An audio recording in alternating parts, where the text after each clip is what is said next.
Bonjour et bienvenue sur La Ruche Média. Aujourd'hui, je suis avec Jean-Marc Dumontet. Bonjour Yasmina. Enchanté.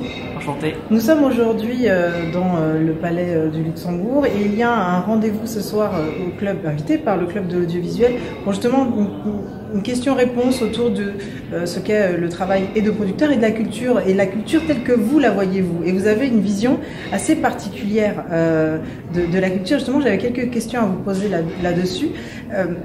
Vous avez chevillé au corps l'idée de l'entreprise, de l'entrepreneuriat.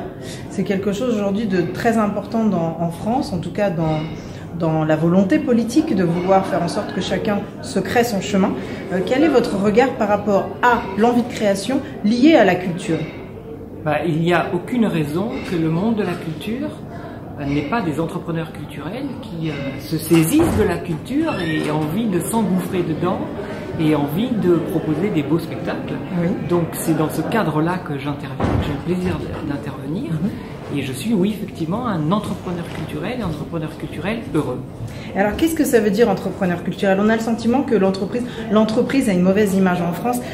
On a le sentiment que le capitalisme embarque un peu tout ça dans des idées d'argent. Et la culture, une idée de gauche où on réunit les peuples, alors que pas du tout. C'est des idées reçues finalement. On peut moi, je crois que les Français aiment l'entreprise. Je crois que les Français ont parfois des difficultés, soit avec l'échec, soit avec la réussite, c'est ça le problème. Mais je crois que les Français, fondamentalement, ils aiment l'entreprise. Et je crois qu'on est à un moment où on voit que le vieux monde est en train de s'écrouler, on voit qu'il faut bousculer la donne, et on voit qu'au fond, une entreprise culturelle, c'est pas un gros mot, c'est nécessaire pour développer de beaux projets. En tout cas, je m'y emploie. Vous êtes directeur de plusieurs théâtres à Paris. Comment est-ce que vous choisissez justement les différents acteurs? Alors, il y a Bérangère Krief, Nicolas Canteloup. On sait quels sont les gens que vous produisez, assez qualitatifs, qui ont un point de vue sur le monde. Comment vous choisissez vos artistes ainsi que vos théâtres? Je veux des artistes originaux, je veux des artistes qui sachent se remettre en cause, je veux des artistes qui savent qu'ils doivent travailler et chaque jour s'améliorer, et je veux qu'on ait tous un degré d'exigence fort. Voilà, c'est ça les qualités. Et je veux vraiment des gens qui soient différents, qui aient du propos et qu'on voit nulle part autrement. Voilà, donc c'est ça mes critères pour travailler avec un artiste. Et puis ensuite, moi je dois être un producteur qui sache les encourager avec beaucoup de bienveillance, accompagner, et qui sache les accompagner avec beaucoup d'exigence. Voilà, il faut savoir les encourager, il faut savoir être très exigeant avec eux, parce que mon devoir, c'est qu'ils donnent le meilleur d'eux-mêmes. Donc mon devoir, c'est de faire en sorte qu'ils soient chaque jour les meilleurs. Parfait. Hier, on avait un très beau spectacle que vous avez défendu, Né le 17 octobre, qui est un texte de Rachid Benzine. Donc le 17 octobre, je pense que tout le monde sait 61. C'est 1961. C'est une manifestation du FLN en France. On est encore dans la guerre d'Algérie. Et il y a entre 50 et 300 Algériens qui sont sous les ordres de Papon, précipités dans la Seine. Voilà. Et c'est une page noire de notre histoire dont personne ne parle. J'ai été très sensible à ce texte parce que je pense qu'on a un rapport extrêmement faussé en France avec ce pays qu'est l'Algérie, qu'on n'arrive pas à dépasser, et notamment parce qu'il y a des non-dits, il y a des zones qu'on n'a pas explorées, on est dans le déni, on refuse de voir. Il y a eu dans cette guerre des horreurs, des deux côtés, comme toute guerre. On ne voit pas pourquoi cette guerre aurait été belle, elle ne peut pas l'être, même si la finalité pour l'Algérie était sans doute enthousiasmante, mais qu'ont-ils fait de leur indépendance derrière? Mais qu'importe, là n'est pas le sujet. Le sujet, c'est comment se fait-il, et je crois que je vous l'ai dit hier, que nous sommes parvenus à nous réconcilier avec l'Allemagne, avec les horreurs que nous avons connues, et qu'avec l'Algérie, alors qu'il y a beaucoup d'Algériens qui vivent ici, beaucoup de gens qui ont la double nationalité, comment se fait-il qu'avec ce pays, nous n'ayons toujours pas fait la paix? Et j'ai été très sensible à ce texte parce qu'il posait les choses, il posait l'horreur du 17 octobre, qui est vraiment une tâche pour la République française, et il posait aussi toute la question des dérives ensuite de cette révolution algérienne qui n'a pas tenu ses promesses dans un pays qui est aujourd'hui complètement cadenassé, avec une jeunesse désespérée. Et il pose la question de toutes ces générations de jeunes qui sont aujourd'hui chez nous, en France, avec la double nationalité, amère parce que nous n'avons pas exploré notre mauvaise conscience en France. La réforme de l'audiovisuel qui tient à cœur le président de la République sur, pour avoir un petit peu plus comment dire, de culture et comment dire, un peu plus de logique dans tout ce qui est le service public. Quel est votre point de vue par rapport à ça, la culture et la télévision? On constate aujourd'hui que les téléspectateurs ont une moyenne d'âge supérieure à 60 ans. Oui. Ça veut dire que la télévision publique qui bénéficie de gros moyens se prive d'une partie très importante de la population. Donc à partir de là, ça impose une réflexion.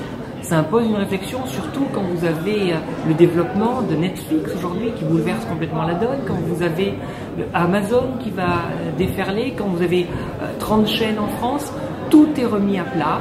Et je crois qu'il faut avoir le courage de se dire que l'audiovisuel public n'est pas tabou et que lui-même doit porter sa mue. Je pense que ça doit faire l'objet d'une vaste réflexion. Et je pense que quand vous faites du théâtre, quand vous faites de la scène, quand vous avez la prétention d'évoluer dans le domaine artistique, si vous n'êtes pas curieux, vous êtes voué à mourir.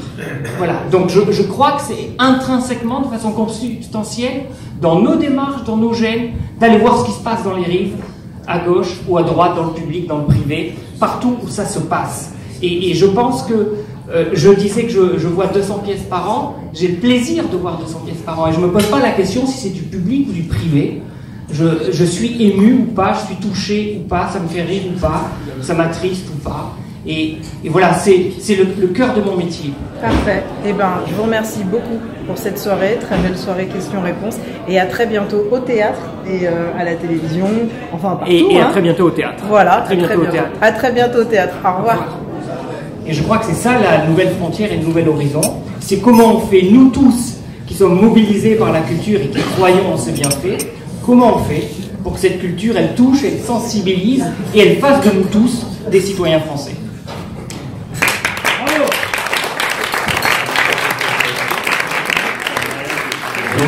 Plutôt étonné de sa prestation à ce club audiovisuel de Paris qui reçoit d'habitude les présidents de France Télévisions, de Radio France, du CSA, d'M6. Le dernier, c'était Nicolas Taverneau. Et puis il y a TF1 il n'y a pas longtemps. Et il y a TF1, bon, Jean-Luc, bien sûr. Et c'est un essai que nous faisions avec vous.